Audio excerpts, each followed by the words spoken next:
Hello, and welcome back to yet another ELA Hockaday YouTube video.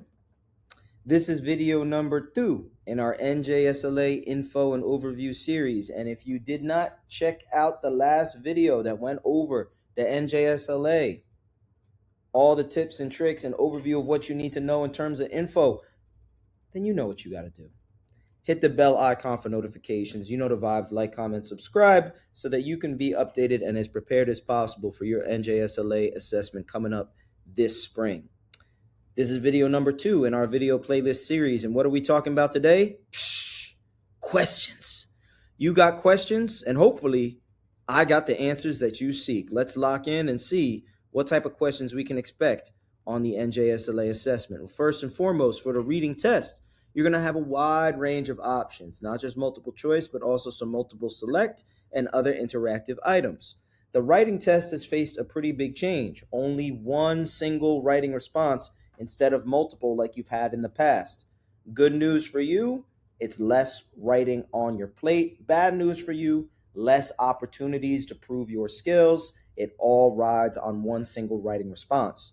The math test does not have an extended response item, which means that there's no open-ended writing as it pertains to the math.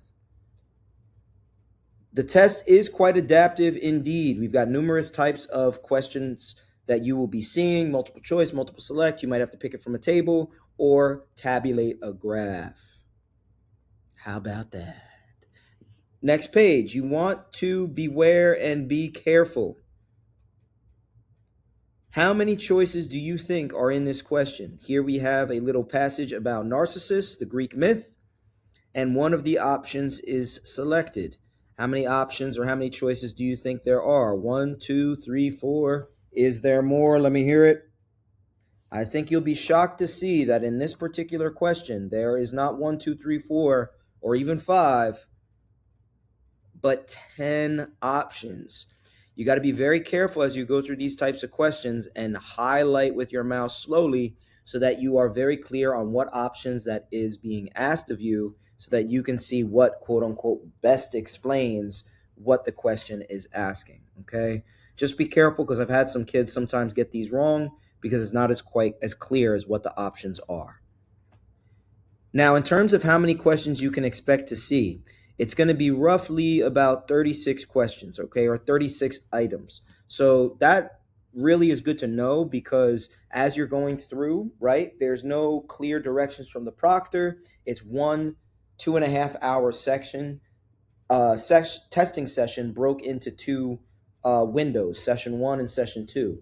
Session 1 is 75 minutes, then there's a 10-minute break, and then session 2 is another 75 minutes.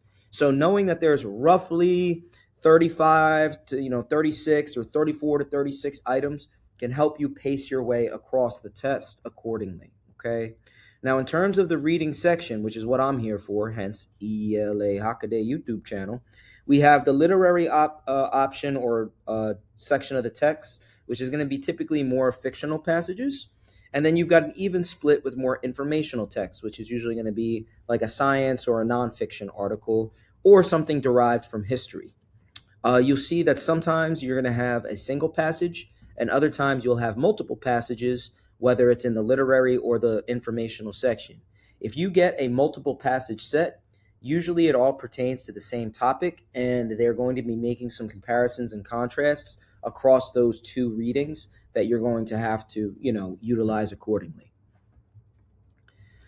What about the scoring? Well, ultimately your score is put into a formula, okay? And in order to get your score, it's on a 650 to 850 scale. 850 is the most that you could possibly get. 650 is the lowest you could possibly get. So at least you're getting 650 points for opening up your Chromebook. Congratulations. Now, where you are going to test along this bandwidth, you want to try to get into the, obviously a 4 or a 5 would mean that you passed the test, okay? If you're in that 3, it means you were close, but you didn't quite meet the expectation. When you get your scores, these are usually sent out by the end of September, beginning of the fall.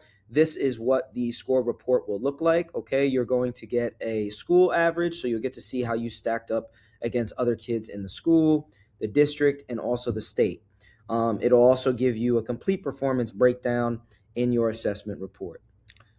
Well, next video will go over the literary texts and some tips and tricks, so stay tuned. Thank you so much for watching. This has been yet another ELA Hackaday YouTube video. Signing out.